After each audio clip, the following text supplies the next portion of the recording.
Τι είναι αυτό? Ένα σπουργίτι.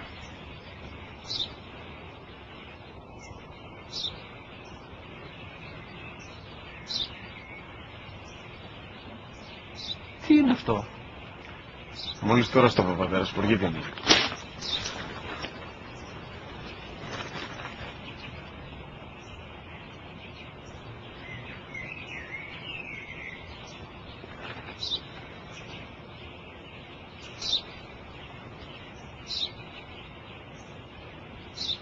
Τι είναι αυτό? Ένα σπουργίτι είναι, πατέρα. Ένα σπουργίτι. Σπουργίτι!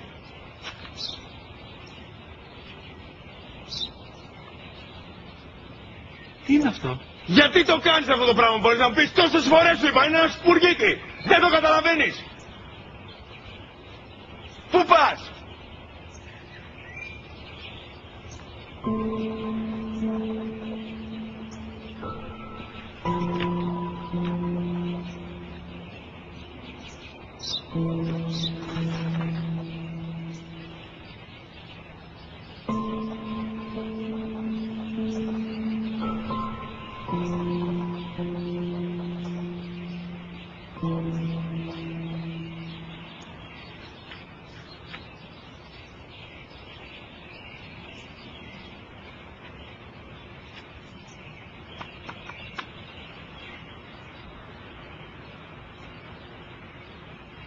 Δυνατά.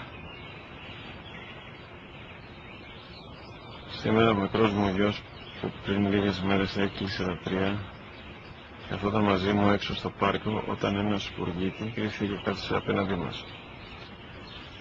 Ο γιος μου με ρώτησε 21 φορές τι ήταν αυτό και το απάντησε και τις 21 φορές ότι ήταν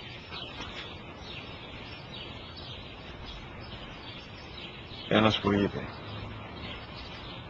Τον αγκάλιασα τρυφερά και τις 21 φορές που μου έκανε την ίδια ερώτηση, ξανά και ξανά,